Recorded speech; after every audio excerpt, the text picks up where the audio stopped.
शहर के उलमा से हल पूछा, उन्होंने हल बताया, तस्लीम न करने के लिए ज़हन तैयार था। अपने शहर से निकल गया और मदीने पहुंच गया। जब मदीने पहुंचा तो उसने लोगों से कहा कि यहां पे रसूल का कौन सा बेटा है। उनका रसूल का एक बेटा है, नाम उनका जाफिर, लकब उनका सादिक है। उनसे कहा मैं उनसे मिलना चाहता हूं, उससे मैंने इस मसले का हल पूछना है। अब हुज्जत तक पहुंचने का रास्ता बताने लगा कि क्या तवक्कल क्या चाहिए, एतमाद क्या चाहिए। उसने कहा मैं इमाम से मिलना चाहता हूं और पूछना चाह रहा हूं कि मेरे इस मसले का हल क्या है। वहां के रहने वाले लोगों ने कहा कि क्या तू आसान समझता है इमाम से मिलना? हुकूमत ने पाबंदी लगाई हुई है, इमाम से मुलाकात का तसव्वुर भी नहीं। इमाम को घर में नजरबंद किया हुआ है, गली में मुखबरों ने घर लिए हुए हैं, फौजियों के पहरे हैं, सिपाहियों का हजूम है, तो इमाम तक नहीं पहुंच सकता। यहीं से वापस चला जा, और अगर कोई दीनी मसले के बारे में जवाब लेना है तो यहां पे बहुत से ऐसे लोग हैं जो दीन के बारे में जानते हैं। उसने कहा नहीं, जब वारिसे दीन मौजूद है तो फिर मैं क्यों किसी के पास जाऊं। उन्होंने कहा फिर तो उनसे तो नहीं मिल सकता, उनसे तो मिलने पे पाबंदी है। मैं वाकया पढ़ता जाऊंगा और आपने आज के दौर में इसे देखते चले जाना, ये कहां कहां निशानियां दे। उसने कहा जब इमाम मौजूद है तो मैं क्यों पूछूं, मैं इमाम तक पहुंचूंगा। उन्होंने कहा फिर तो इमाम से तो नहीं मिल सकता क्योंकि उनसे मिलने पे पाबंदी है। उसने कहा पाबंदी बता रही है कि ये सच्चा है, इसलिए कि झूठ पे कभी पाबंदी नहीं होती, पाबंदी हमेशा हक पे होती है। लिहाजा मैं इमाम तक पहुंचूंगा, हर सूरत पहुंचूंगा। अब ये जब भी उस गली में दाखिल हो, फौजी रोके, सिपाही रोके, खौफ में आ जाए, डर जाए, वापस आ जाए। एक किताब में रवायत है 1 माह, एक में रवायत है 3 माह तक मदीने के बाहर, एक सवाल के जवाब के लिए इमाम के शहर में मौजूद, मुसलसल मदीने में फिरता रहा। सिर्फ एक ही मकसद, इमाम से मुलाकात हो जाए, इमाम से मुलाकात हो जाए, इमाम से मुलाकात। और इमाम मौजूद है और मुलाकात नहीं हुई।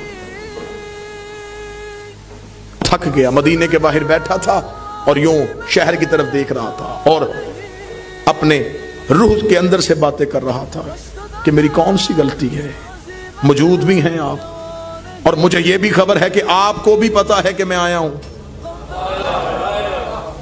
आप जानते भी हैं कि मैं आपके शहर में हूं, फिर आप मिल क्यों नहीं रहे। अभी ये बातें कर रहा था, यह करीब से सब्जी फरोश गुजरा। इसने सब्जी फरोश को रोका, कहां जा रहा है तू? उसे कहा मदीना आबादी में। क्या करता है? उसे कहा सब्जी बेचता। कभी मोहल्ला बनी हाशिम में भी गया है?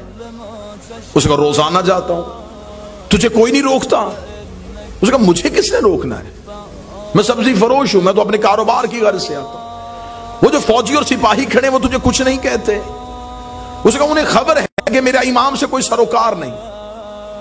उसका रुक, यहीं पे रुक, सब्जी बेचेगा? मैं लिबास भी खरीदना चाहता हूं। अपना लिबास उसे दिया, उसका लिबास खुद पहना, सब्जी का टोकरा सर पे रखा, सब्जी फरोश बन के मदीने की तरफ चला। कितना अच्छा था मौला का मुहिब, मौला की मोहब्बत में सब्जी फरोश बन गया, जमीर फरोश नहीं बना।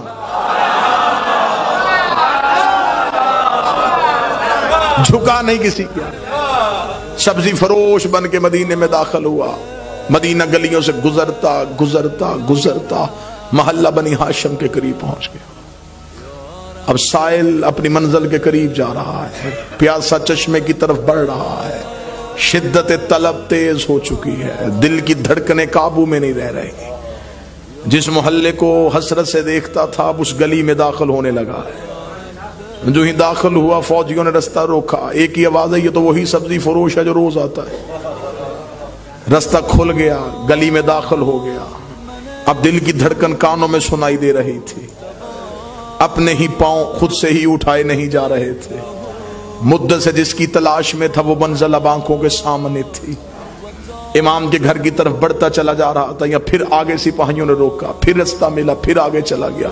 जो ही इमाम की हवेली के सामने से गुजरने लगा, अब बेसाख्ता आंखों से आंसू आ गए और दिल की धड़कन से एक आवाज, लब नहीं हिले, मुतहर्रक नहीं हुए लब, दिल के धड़कनों से वो जुबान जो दिल की है, जो लहजा दिल का है, जो नीयतों की जुबान है, वो बोली। और दिल से बोल के कहने लगा यहां तक तो मैं आ गया, अब तू भी तो करम कर देना, अब यहां से आगे तू भी तो बुला ले। अभी इमाम की हवेली के बिल्कुल दरवाजे से गुजर रहा था और हसरत से उस दर को देख रहा था। जहन में ख्याल था इसी के अंदर बैठा है वो मेरा मौला, यही बैठा वो मेरा वारिस, जिसको मिलने के लिए, जिसको देखने के लिए आया हूं। अब जो ही कदम आगे बढ़ने लगा या इमाम की हवेली का दरवाजा खुला, बाहर आके इमाम के नौकर ने आवाज दी, दे के लेनी।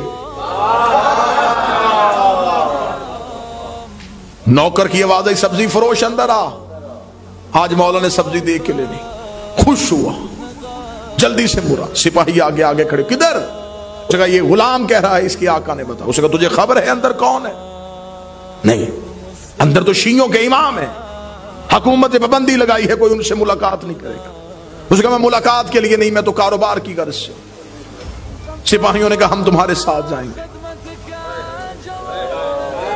दो सिपाही फिर साथ चले, दिल की धड़कन फिर काबू से चली गई। मुद्दत के बाद वो मंजिल आई, लेकिन अब क्या होगा? इमाम के सेहन में जाके बैठ गया। अब नजरें हैं दरवाजे की तरफ। कितना खुश नसीब था वारिस के सेहन में बैठा था। नजरें उस पर्दे पे थी जिसके पर्दे के पीछे वो हुस्ने अंबिया का वारिस बैठा हुआ था। यूं दरवाजे की तरफ हसरत से देख रहा था और अपने दिल में कह रहा था चल कुछ पूछ नहीं सकता सिपाहियों की वजह से, देख तो लूंगा, ज़ियारत तो हो जाएगी। आज ये तो देखूंगा कि मोहम्मद कैसे थे, आज ये तो पता चल जाएगा कि अली कैसे थे, हुस्ने हसन कैसा था, करीमिये हुसैन कैसी थी। दरवाजे की तरफ हसरत की निगाह से देख रहा था, या पर्दा उठा, इमाम का पहला कदम सेहन में आया।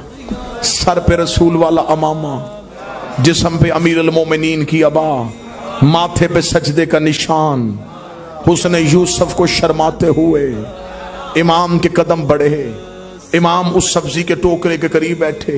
यह इमाम को ऐसे देख रहा था जैसे मिस्र की औरतों ने यूसुफ को देखा था। यह इमाम के चेहरे पे इतना मतवज्जे था कि नजरें इमाम के चेहरे से हट न रही थी। इमाम इसके करीब बैठे, टुकड़ी से कपड़े को हटाया, इमाम ने सब्जी चुननी शुरू कर ली। इमाम की नजरें झुकी हैं। इसके जहन में आया कि मैं तो सवाल पूछने आया, ये तो वाकईतन सब्जी ले रहे हैं। इसने अपना चेहरा रुख इमामत के करीब किया कि आहिस्तगी से इमाम से सवाल पूछूं। जो ही इसका चेहरा इमाम के करीब गया, इमाम ने झुकी हुई नजरों से कहा तेरी तलाक नहीं हुई।